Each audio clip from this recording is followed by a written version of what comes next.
Hello friends, ಎಲ್ಲರಿಗೆ ನಮಸ್ಕಾರ. Kannada life ಸ್ಟೋರಿನಿಂದ ಪ್ರತಿಯೊಬ್ಬರಿಗೆ ತುಂಬ ಧನ್ಯವಾದಗಳು. Thank you so much universe.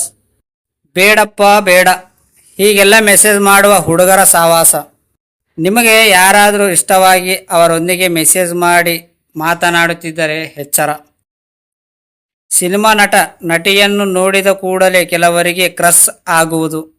ಅದೇ ರೀತಿ ವಾಸ್ತವದಲ್ಲಿ ಕೂಡ ಯಾರನ್ನಾದರೂ ನೋಡಿದರೆ ಕ್ರಶ್ ಆಗುವುದು ಇದೆ. ಇದು ಒಂದು ರೀತಿಯಲ್ಲಿನ ಆಕರ್ಷಣೆ ಎಂದು ಹೇಳಬಹುದು. ಕೆಲವೊಂದು ಸಲ ಇದು ಪ್ರೀತಿಯಾಗಿ ಕೂಡ ಬದಲಾಗುವಂತಹ ಸಾಧ್ಯತೆಯೂ ಇರುವುದು.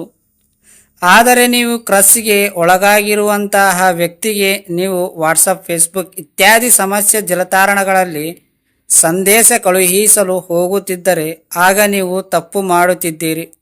ಯಾಕೆಂದರೆ ಇದು ಕೆಲವೊಂದು ಸಮಸ್ಯೆಗಳನ್ನು ಹುಟ್ಟು ಹಾಕಬಹುದು. ನೀವು ಕ್ರಶ್ಗೆ ಒಳಗಾಗಿದ್ದರೆ ಆಗ ಈ ರೀತಿಯಲ್ಲಿ ಸಂದೇಶವನ್ನು ಯಾಕೆ ಕಳುಹಿಸಬಾರದು ಎಂದು ತಿಳಿಯಿರಿ. ನೀವೇ ಮೊದಲಾಗಿ ಮಾತನಾಡಲು ಮುಂದಾಗುವುದು. ನಿಮಗೆ ಪರಿಚಯವಿದ್ದರೆ ಆಗ ನೀವು ಅವರ ಬಗ್ಗೆ ಯೋಗಕ್ಷೇಮ, ದಿನಚರಿಯನ್ನು ವಿಚಾರಿಸುವುದು ತಪ್ಪಲ್ಲ. ಆದರೆ ನೀವಾಗಿಯೇ ಯಾವಾಗಲೂ ಇದನ್ನು ಮಾಡುತ್ತಲಿದ್ದರೆ ಆಗ ಅದು ಸರಿಯಲ್ಲ. ಅವರಿಂದ ಉತ್ತರ ಬರದೇ ಇದ್ದರೂ ನೀವೇ ಪ್ರತಿನಿತ್ಯವೂ ಇದನ್ನು ಮಾಡುತ್ತಿರುವುದು ತಪ್ಪು. ಒಂದೇ ಶಬ್ದದ ಉತ್ತರ. ಕೆಲವರು ಮುಲಾಜಿಗಾಗಿ ಒಂದು ಪದದ ಉತ್ತರವನ್ನು ಕಳುಹಿಸುವವರು. ಹೀಗಾಗಿ ಅವರಿಗೆ ನಿಮ್ಮ ಜೊತೆಗೆ ಮಾತನಾಡಲು ಆಸಕ್ತಿ ಇಲ್ಲ ಮತ್ತು ನೀವು ಅವರಿಗೆ ಮೆಸೇಜ್ ಮಾಡುವುದನ್ನು ತಕ್ಷಣವೇ ನಿಲ್ಲಿಸಿ. ಒಂದೇ ಶಬ್ದದ ಉತ್ತರ.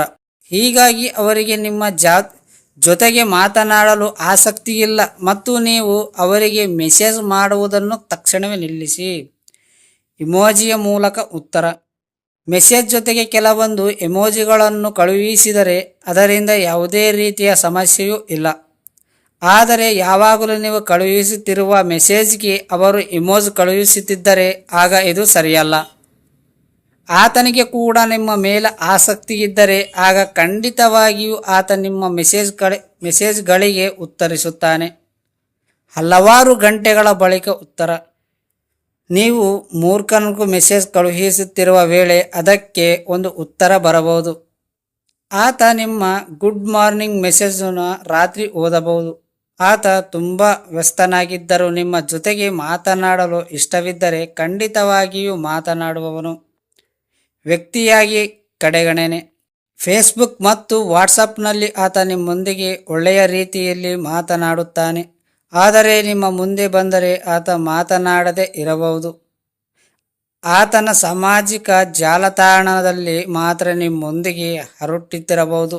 ಆದರೆ ವೈಯಕ್ತಿಕವಾಗಿ ನಿಮ್ಮೊಂದಿಗೆ ಮಾತನಾಡಲು ಇಷ್ಟವಿಲ್ಲದೆ ಇರಬಹುದು. ಇದನ್ನು ಒಂದು ವರ್ಚುವಲ್ ಸಂಬಂಧ ಎಂದು ಕರೆಯಬಹುದು. ನೀವೇ ಪ್ರಶ್ನೆಗಳನ್ನು ಕಳುಹಿಸುತ್ತೀರಿ. ಆತ ಮಾತನಾಡಿದರೆ ನೀವೇ ಪ್ರಶ್ನೆಗಳನ್ನು ಕೇಳುತ್ತಿದ್ದರೆ ಆಗ ಆತನಿಗೆ ನಿಮ್ಮೊಂದಿಗೆ ಯಾವುದೇ ಮಾತುಕತೆ ಅಥವಾ ಸಂಬಂಧ ಬೆಳೆಸಲು ಇಷ್ಟವಿಲ್ಲ ಎಂದು ಹೇಳಬಹುದು. ವಾರ, ತಿಂಗಳು ಕಾಲ ನಿಮ್ಮನ್ನು ಕಾಯಿಸಬಹುದು. ನಿಮ್ಮೊಂದಿಗೆ ಗಂಟೆಗಳ ಕಾಲ ಮೆಸೇಜ್ ಮಾಡಿ ಹರಟೆ ಹೊಡೆಯಬಹುದು. ಆದರೆ ಕೆಲವೊಂದು ಸಲ ನೀವು ಮಾಡಿದಂತಹ ಮೆಸೇಜ್ಗಳಿಗೆ ವಾರ, ತಿಂಗಳುಗಳ ಕಾಲ ಯಾವುದೇ ಉತ್ತರವೂ ಬರದೇ ಇರಬಹುದು. ಮತ್ತೆ ಒಂದು ದಿನ ಆತ ಬಂದು ನಿಮ್ಮ ನೆನಪು ತುಂಬ ಬರುತ್ತಲಿತ್ತು ಎಂದು ಹೇಳಬಹುದು. ನಿಮಗೆ ಇದರಿಂದ ಖುಷಿ ಕೂಡ ಆಗಬಹುದು. ಆದರೆ ಆತ ಮತ್ತೊಮ್ಮೆ ಹಾಗೆ ಮಾಯವಾಗಿಡಬಹುದು ಎಂದು ತಿಳಿಯಿರಿ.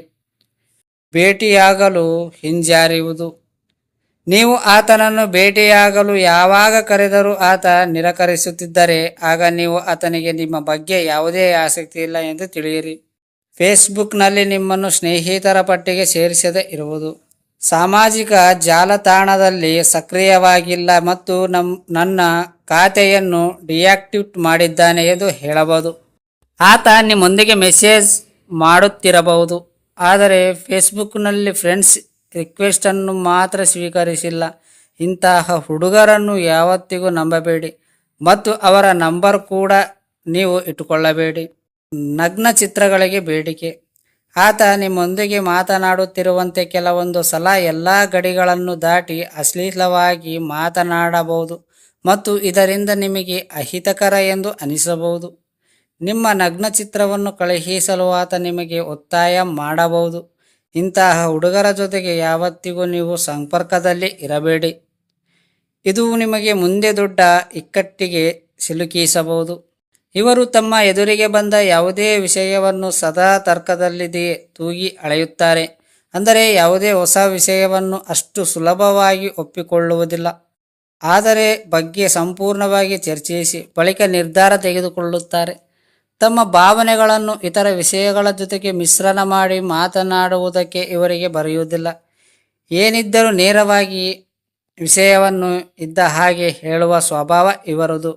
ಇಂತಹ ಗುಣಗಳು ಇವರಲ್ಲಿ ಹೆಚ್ಚಾಗಿ ಇರುವುದರಿಂದ ಕೆಲವೊಮ್ಮೆ ತಮ್ಮ ಪ್ರೇಯಸಿಯ ಜೊತೆ ಕೋಪ ಮುನಿಸಿ ಉಂಟಾಗುವ ಭ್ರಮೆಯ ಎದುರಾಗುತ್ತದೆ. ಆಕೆ ಹೇಳುವ ವಿಷಯಗಳಿಗೂ ತುಂಬ ವಾದ ಮಾಡಿ ಬೇಜಾರ ಉಂಟು ಮಾಡುತ್ತಾರೆ.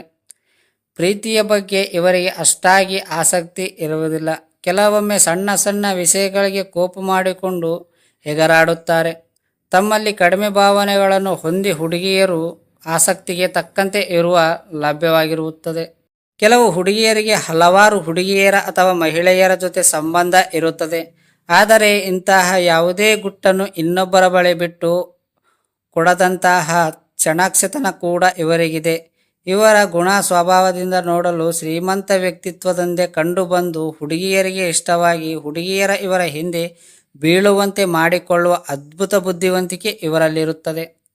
ಮೇಲೆ ಕಾಣುವ ನಿಯತ್ತು ಖಂಡಿತ ಇವರ ಮನಸ್ಸಿನಲ್ಲಿ ಇರುವುದಿಲ್ಲ. ಕೇವಲ ಅಹಂಭಾವ ಮತ್ತು ಸದಾ ಬೇಕು ಬೇಕು ಎನ್ನುವ ಬುದ್ಧಿ ಇವರಲ್ಲಿರುತ್ತದೆ. ಹುಡುಗಿಯರು ಆದಷ್ಟು ಇಂತಹ ವ್ಯಕ್ತಿಗಳಿಂದ ದೂರವಿದ್ದರೆ ಒಳ್ಳೆಯದು. ಏಕೆಂದರೆ ಅರ್ಧಕ್ಕೆ ಕೈ ಬಿಡುವ ಜಯಮಾನ ಇವರಿಗೆ ಕರಗತವಾಗಿರುತ್ತದೆ. ಫ್ರೆಂಡ್ಸ್, ಅರ್ಥ ಆಯ್ತಾ ಈ ಸ್ಟೋರಿ? ಅರ್ಥವಾಗಿಲ್ಲ ಅಂದರೆ ಮತ್ತೆ ನೀವು ಕೇಳಿ. ಈ ಸ್ಟೋರಿ ಕೇಳಿದ ಪ್ರತಿಯೊಬ್ಬರಿಗೆ ತುಂಬ ಧನ್ಯವಾದಗಳು. Thank you so much universe.